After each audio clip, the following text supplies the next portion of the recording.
Hello दोस्तों, आप सभी का स्वागत है आपके अपने चैनल प्रैक्टिस विथ एचएस में। जैसे कि हम लोगों को पता है, हम लोग 17 प्रैक्टिस सेट कंप्लीट कर चुके हैं। प्रैक्टिस सेट 18 हम लोग शुरू कर रहे हैं। ये हमारा पार्ट 1 है, ये हमारा पार्ट जीके का रहेगा। ठीक है, सारे क्वेश्चन रिपीटेड हैं या आने की संभावना बहुत ज़्यादा होती है इन क्वेश्चनों को।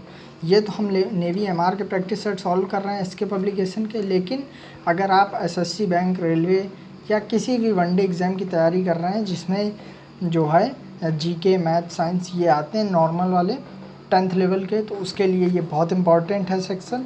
तो आप लोग ज़रूर वीडियो देखा करिए और वीडियो जैसा भी लगा करिए आप लोग ज़रूर कमेंट में बताया कीजिए। चलिए वीडियो शुरू करते हैं। कहीं भी कोई भी क्वेश्चन में डाउट हो, दिक्कत हो तो ज़रूर बताइएगा। और हाँ, मैं बताते जाता हूँ, आप नोट कर लिया कीजिए, क्योंकि देखिए नोट करेंगे ना क्वेश्चन तो आपको ज़्यादा समझ में आएगा, आपको बहुत अच्छे से आप लोगों को समझ में आएगा। और ये क्वेश्चन कोई ऐसे वैसे क्वेश्चन नहीं है, ये बहुत अच्छे लेवल के क्वेश्चन है। ठीक है, आप खुद देख सकते हैं। एसके पब्लिकेशन का ये नेवी एमआर का प्रैक्टिस सेट है, तो हम लोग ये सॉल्व कर रहे हैं। तो चलो वीडियो शुरू करते हैं। ठीक है, पहला क्वेश्चन दिया है, मथुरा किस नदी के किनारे बसा हुआ है? तो ध्यान रखिएगा बच्चों, मथुरा जो है हमारा वो यमुना नदी के किनारे बसा हुआ है। कहाँ पे? यमुना नदी के किनारे। तो ऑप्शन सी।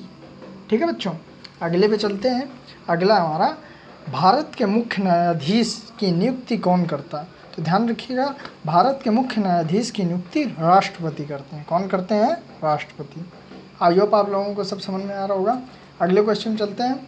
अगला क्वेश्चन है हमारा कि भारत का संविधान कब लागू हुआ था? तो ध्यान रखिएगा बच्चों, भारत का जो संविधान है वो 26 जनवरी 1950 ईस्वी को लागू हुआ था। ठीक है, ऑप्शन सी। अगले पे चलते हैं हम लोग। अगला है, सार्क का मुख्यालय कहाँ पर स्थित है? ध्यान रखिए बच्चों, सार्क का जो मुख्यालय है वो है काठमांडू में है। कहाँ बच्चों? काठमांडू में। तो ऑप्शन बी। अगले पे चलते हैं। अगला, स्वतंत्रता की देवी की मूर्ति स्टैचू ऑफ लिबर्टी कहाँ पर स्थित है? तो ध्यान रखिएगा, स्टैचू ऑफ लिबर्टी न्यूयॉर्क में है। कहाँ है बच्चों? न्यूयॉर्क में। Option D is the correct answer. अगले पे चलते हैं। अगला, जवाहरलाल नेहरू की अध्यक्षता में कांग्रेस ने किस अधिवेशन में पूर्ण स्वराज का प्रस्ताव पास किया था? तो ध्यान रखिए बच्चों, जवाहरलाल नेहरू की अध्यक्षता में जो है कांग्रेस ने लाहौर 1929 ईस्वी का जो अधिवेशन था उसमें पूर्ण स्वराज की मांग की थी। तो option number B is the correct answer. अगले पे चलते हैं। अगला, भारतीय संविधान की प्रस्तावना में समाजवादी, धर्म निरपेक्ष, लोकतंत्रात्मक शब्द किस संशोधन द्वारा जोड़ा गया है? समाजवादी, धर्मनिरपेक्ष, स्वतंत्रात्मक, लोकतंत्रात्मक। ध्यान रखिएगा, ये जो है ये हमारा 42वां संशोधन था। ठीक है, और 1976 में, ठीक है, 1976 में इसे जो है जोड़ा गया। आई होप आपको समझ में आ रहे होंगे सारे क्वेश्चन। तो अगर आपको वीडियो पसंद आ रहा हो तो लाइक, शेयर, सब्सक्राइब जरूर करिएगा। देखिए हम लोग इतनी मेहनत करते हैं, कोई रिस्पांस नहीं आता तो थोड़ा सा बुरा लगता है। ठीक है, अगले पे चलते हैं। अगला, सीएनजी का पूरा नाम क्या है? ठीक है, ध्यान रखिएगा जो सीएनजी का जो पूरा नाम है वो है कंप्रेस्ड नेचुरल गैस। क्या है? Compressed natural gas. तो option number B is the correct answer. अगले पे चलते हैं। टिहरी बांध कहाँ पर स्थित है? तो ध्यान रखिए बच्चों, जो टिहरी बांध है वो हमारा गंगा नदी पर स्थित है। ठीक है, option number A is the correct answer. Ganga नदी से एक छोटा सा क्वेश्चन बनता है रिपीटेड, कि पूछा जाता है कि गंगा नदी को बांग्लादेश में किस नदी के नाम से जाना जाता है? तो ध्यान रखिए बच्चों, गंगा नदी को बांग्लादेश में भागीरथी के नाम से जाना जाता है। किसके नाम से? भागीरथी के नाम से। ठीक है बच्चों, अगले पे हम लोग चलते हैं। अगला है, हाल किस से संबंधित है? तो ध्यान रखिएगा, हाल वायुयान से संबंधित है। किससे? वायुयान से। जब वो हवाई जहाज आता है ना तो उसमें जो है एच बना होता है, वो हवा, समझ रहे हैं? तो वो वायुयान से संबंधित है, हाल। अगले पे चलते हैं। शीतल जल धाराओं से किस देश का तटीय क्षेत्र शीत प्रभावित हो जाता है? तो ध्यान रखिए बच्चों, शीतल जल धाराओं से पेरू का तटीय क्षेत्र, किसका? पेरू का जो है शीत प्रभावित हो जाता है। तो option number A is the correct answer. अगले पे चलते हैं। अगला है, सूर्य के निकटवर्ती ग्रहों में पृथ्वी का स्थान है? तो ध्यान रखिएगा, सूर्य के निकटवर्ती ग्रहों में पृथ्वी का तीसरा स्थान है। कौन सा बच्चों? तीसरा। तो इसे हम लोग कैसे सॉल्व करेंगे, इसे मैं बता देता हूँ। इसे हम लोग ऐसे, कि मैं बता देता हूँ, ये सूर्य है, ठीक है, ये सूर्य है हमारा, ये पहला बुध है, क्या ये बुध, दूसरा शुक्र है, ठीक है, तीसरा हमारी पृथ्वी होती है, ठीक है, चौथा मंगल होता है, फिर आगे बृहस्पति होता है, ठीक है, और भी ग्रह होते हैं। तो ध्यान रखिएगा, ये बुध है, ठीक है, ये शुक्र है, ठीक है बच्चों, समझ में आ रहा है आप लोगों को, ये हमारी पृथ्वी है, तो तीसरे नंबर पे पृथ्वी आती है, ठीक है। आई होप आपको समझ में आ गया होगा, तो ये तीसरा हमारा आंसर। अगले पे चलते हैं, भारत के मध्य से होकर कौन सी अक्षांश रेखा गुजरती है। तो ध्यान रखिएगा बच्चों, भारत के मध्य से कर्क रेखा गुजरती है, कौन सी रेखा, कर्क रेखा। तो option number B is the correct answer. अगले पे चलते हैं हम लोग, अगला हमारा, 1 मिनट बच्चों, कैमरा मैं सही कर लूँ, हाँ ठीक। अगला हमारा, निम्न में से भारतीय व्यक्ति एवं उनके उपनाम में से कौन सा गलत है, ये कह रहा। सरोजिनी नायडू को भारत कोकिला कहते हैं, ये आप सभी जानते हैं। बाल गंगाधर तिलक को लोकमान्य तिलक कहते हैं, ये भी सब लोग जानते हैं। जयप्रकाश नारायण को लोकनायक कहते हैं, ये भी सब जानते हैं। तो जवाहरलाल नेहरू को क्या कहते हैं, तो ध्यान रखिएगा बच्चों, जवाहरलाल नेहरू को नेताजी नहीं, चाचा जी कहते हैं, चाचा जवाहरलाल नेहरू, ठीक है बच्चों। आई होप आपको समझ में आ रहे होंगे, तो option number D is the correct answer. अगले पे चलते हैं, कस्तूरबा गांधी महात्मा गांधी की पत्नी थी, ये तो सभी लोग जानते ही हैं, कि मृत्यु कहाँ हुई थी। तो ध्यान रखिए बच्चों, कस्तूरबा गांधी की जो मृत्यु हुई थी वो पूना में हुई थी, कहाँ, आगा खां महल में, पूना में, ठीक है।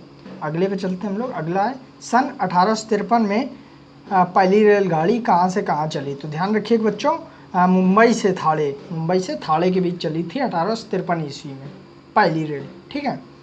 अगले पे हम लोग चलते हैं, अगला है हमारा, निम्न में से कौन सी जोड़ी गलत है, इसे हम लोग देखते हैं। पारादीप उड़ीसा में है, सब जानते हैं।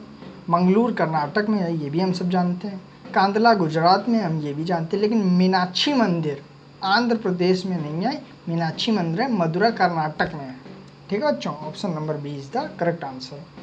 अगले पे चलते हैं, नालंदा विश्वविद्यालय का संबंध किससे है। तो ध्यान रखिए बच्चों, नालंदा विश्वविद्यालय का जो संबंध है वो बौद्ध धर्म से है। किससे है बच्चों, बौद्ध धर्म से। तो option number A is the correct answer. अच्छा देखिए, कोई भी क्वेश्चन में डाउट रहा करिए तो आप लोग बता दिया कीजिए। अगला जो पार्ट रहेगा वो हमारा मैथ का रहेगा। और देखिए, हम लोग इतनी मेहनत करते हैं तो थोड़ा आप लोग भी सोचा करिए, लाइक कर दिया कीजिए, कमेंट कर दिया कीजिए, कुछ तो बोला करो यार, शेयर कर दिया करो हैं। अगर आप लोग नए हों तो प्लीज़ प्लीज़ प्लीज़ सब्सक्राइब कर दिया करो। देखो हम लोग इतनी मेहनत करते हैं, सारे प्रैक्टिस सेट कराने का सोच रहे हैं। बताओ, अगर ऐसे ही रहा ना बच्चों, तो सिर्फ हम 20 ही करा पाएंगे, इससे ज़्यादा फिर हम नहीं कराएंगे, ठीक है। तो आई होप आप लोग अब थोड़ा सपोर्ट करेंगे। चलते हैं हम लोग अगले क्वेश्चन में, क्वेश्चन नंबर 19।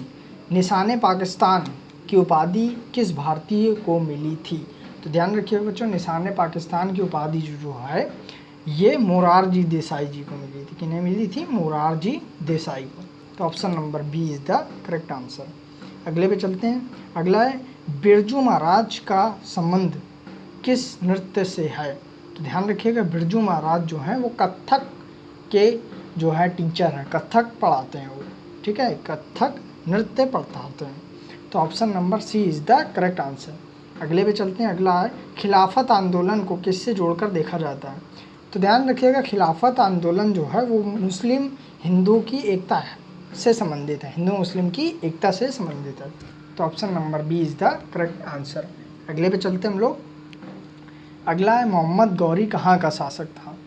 तो जो है मोहम्मद गौरी जो है अफ़गानिस्तान का शासक था, ये तो आप सभी लोग जानते ही होंगे, अफ़गानिस्तान का शासक था, काफ़ी क्रूर शासकों में ये रहा है। तो option number C is the correct answer. अगले पे हम लोग चलते हैं, अगला है, भारत द्वारा भेजा गया पहला उपग्रह कौन सा था। तो ध्यान रखिएगा बच्चों, भारत द्वारा भेजा गया पहला उपग्रह आर्यभट्ट था। क्या था बच्चों, आर्यभट्ट। तो option number B is the correct answer. अगले पे चलते हैं हम लोग, अगला है, भारतीय राष्ट्रपति की, देखिए भारतीय राष्ट्रपति की अधिकतम आयु कितनी हो सकती है, ये क्वेश्चन गलत है। आप खुद सोचिए कि भारतीय राष्ट्रपति का कार्यकाल होता है 5 वर्ष का।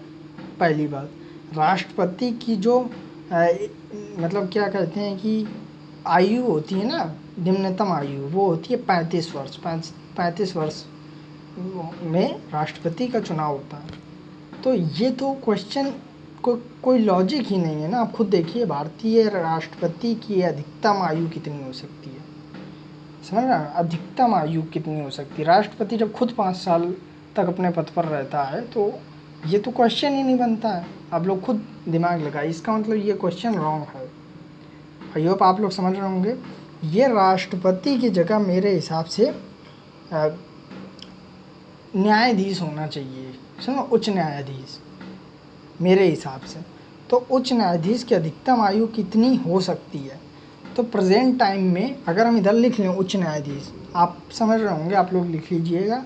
हम मान के चल रहे हैं, वैसे ये क्वेश्चन है गलत, फ़िलहाल तो ये गलत है, लेकिन ऑप्शन के हिसाब से अगर हम देखें तो हम ये कह सकते हैं कि राष्ट्रपति, या फिर ये भी है, अगर हम यही क्वेश्चन लिखना चाहें तो कुछ झंझट ही मत रखो, सीधे डी में आंसर लगाओ, इनमें से कुछ नहीं। समझ रहे हैं आप लोग? चलिए यही रहने दीजिए, डी पे लगाओ, कुछ नहीं। वैसे ये क्वेश्चन रॉन्ग है। इसे अगर हम लोग देखेंगे तो इसे हम लोग ये कह सकते हैं कि भारतीय राष्ट्रपति नहीं है, इधर पे हम लोग ये लिख सकते हैं कि उच्च न्यायालय के न्यायाधीश की अधिकतम आयु कितनी हो सकती है।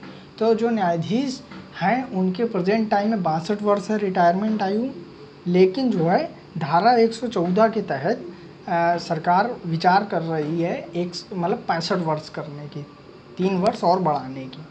तो हम ये कह सकते थे, ठीक है।